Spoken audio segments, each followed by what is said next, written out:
markay soo dhowdahay afuufidda suurka qiyaame wuxuu alla weyne soo dirayaa dabayl ama riixaan aad u macaan wuxuuna riixaasi alla weyne amrayaa inaysan kaga tagin dunida dusheeda qof qalbigiisa ay ku jirto wax yar oo iimaan ah oo la eg quraasho maxaa yeelay marka ay qiyaamaha dhacayso waxaa iskugu soo haraya dunida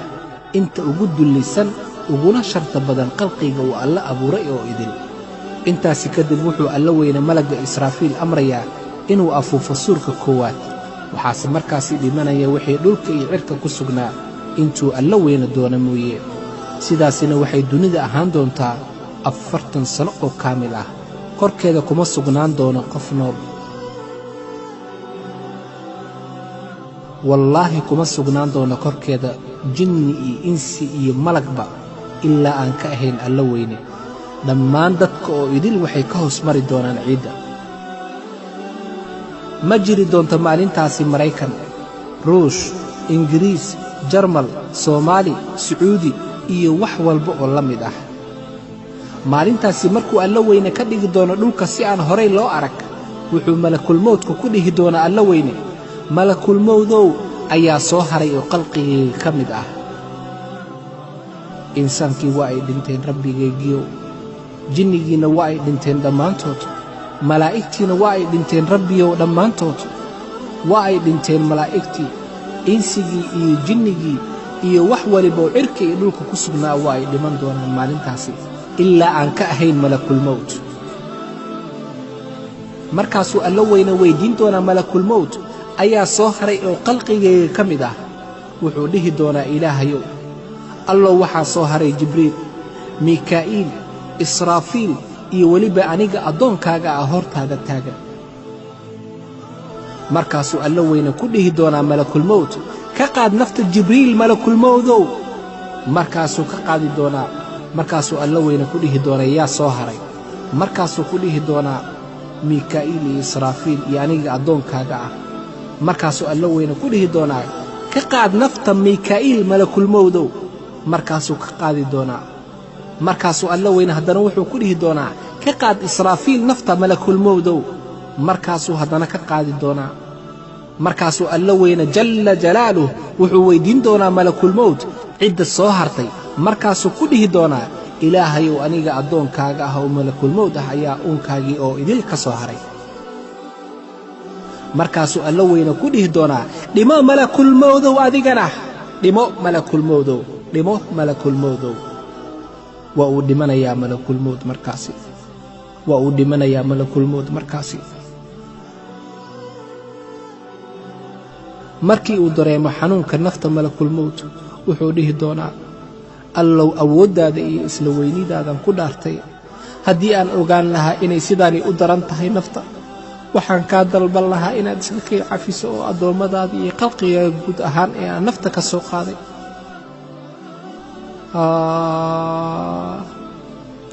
waa uu dhintay malakul mawd waa uu dhintay malakul mawd markaasuu alla weyne dhulka soo fiirin doonaa iyadoo haawanaysa markaasuu ku dhihi doonaa alla weyne adduunyooy aaway webiyadaadii aaway badahaagii aaway geedahaagii aaway qasriyadaadii aaway boqoradaadii aaway boqorada carruurtii ay dhaleen aaway kuwii kibirka badnaa aaway carruurtii kuwa kibirka badnaa aaway kuwii aniga la'aantayda inay noolaan karaan iska dhigay aaway kuwii ii shariig yeeli jiray aaway aaway aaway aaway waryaa maanta xukunka iyo boqortooyada ila leh kuma maanta xukunka iyo boqortooyada ila sheegan kara adduunyoy aaway kuwii kibirka badnaa iyo carruurtoodii aaway boqoradii iyo kuwii ay dhaleen aaway kuwii kalin jiray aaway kuwii ka tilin jiray aqalka caddaa aaway kuwii ka tilin jiray karamlinka aaway kuwii ka tilin jiray madaxtooyadii aaway aaway halkay ka baxeen yaa xukunka iyo boqortooyada ila leh waryaa maanta xukunka iyo boqortooyada ila leh markaasuu alla weyne isaga isku jawaabi doonaa lillaahi alwaaxidi alqahaar maanta waa maalintii xukunka cadaaladda ahayd ee dhacaysay maanta waa maalintii xukunkii cadaaladda ahayd dhacaysay maanta waa maalintii xaqa iyo baadilka la kala saari lahaa ma jiri doonto maalintaasi maxkamad shacab mid federaal ah iyo mid dadka lagu dulmiyo iyo mid kacaan maanta waxaa jiri doonta maxkamadda alle oo kaliya huwa alwaaxid alqahaar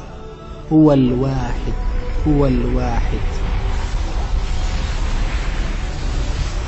markii magacaaga lagu dhawaaqo oo uunka hortiisa oo idil aad soo istaagto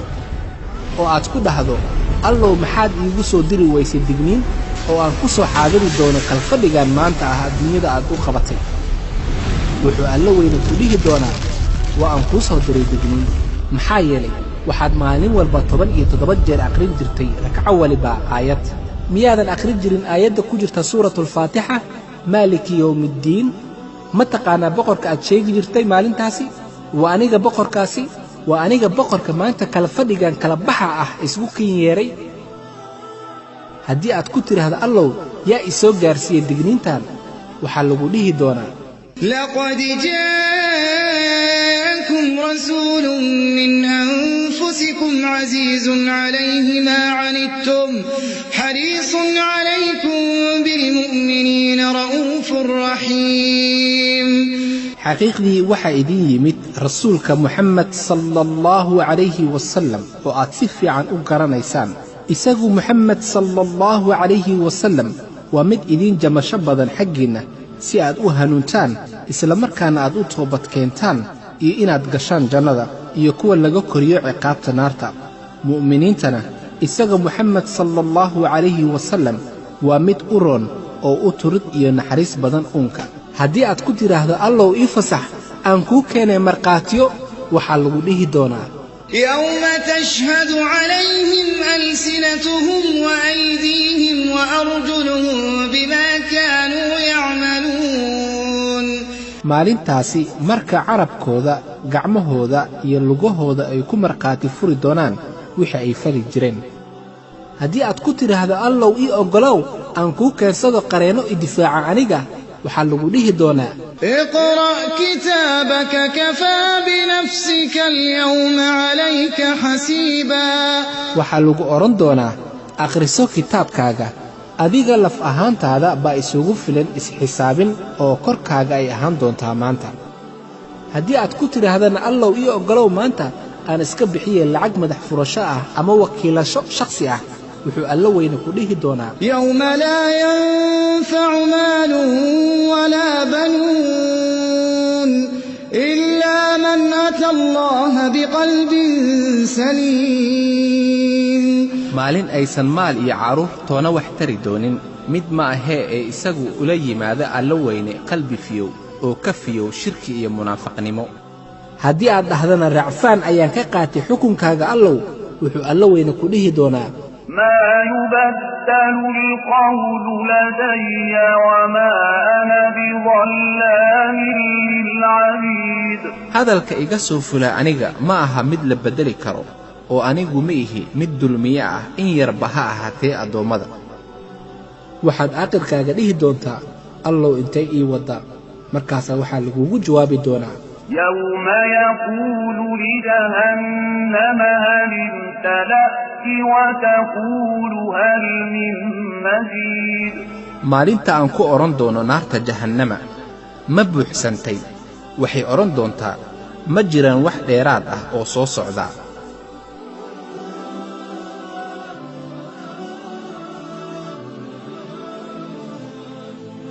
badaha waxay noqon doonaan dab naar ah oo adduunka dhan sidaasi u rogaya iyo qaraxyo aan weligood ibni'aadanka arkin suurayso walaal marka xiddigaha soo quban doonaan marka buuraha laga yeeli doono kuwa taga oo marka duurjoogta dhan la isku keeni doono markaasi kadib waxay dunida noqon doontaa mid gudcur ah wax walibaana way baabi'i doonaan yar iyo weynba إذا الشمس كورت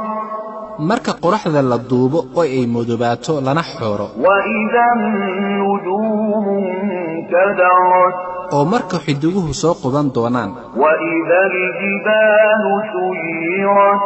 oo marka buuraha laga yeeli doono inay tagaan وإذا العشار عطلت oo marka hasha tobansidada ah ay dayici doonto dhasheedii وإذا الوحوش حشرت oo marka duurjoogta la isku keeni doono si wada jir ah وإذا البحار سجرت oo marka baduhu ay noqon doonaan dab ololaya oo kale ama ay soo butaaci doonaan وإذا النفوس زوجت oo marka nafaha lagu lari doono jirkooda وإذا الموءودة سئلت oo marka ilmihii dhediga ahaa ee nolosha lagu xabaalay sidii mushrikiintii carbeed ay yeeli jireen la isweydiin doono بأي ذنب قتلت dembigee ayaa loo dilay وإذا الصحف نشرت oo marka waraaqaha qoran ee camalada samaan iyo xumaan qof waliba la soo hordhigi doono iyadoo furan وإذا السماء كشطت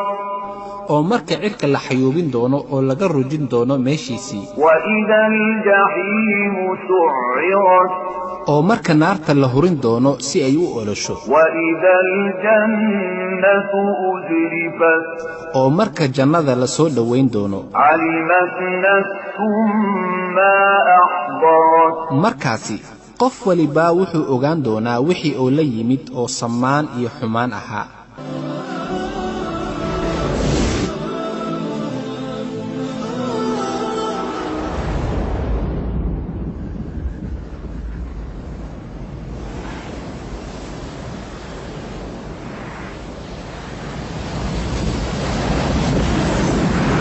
الساعة آتية لا ريب فيها وأن الله يبعث من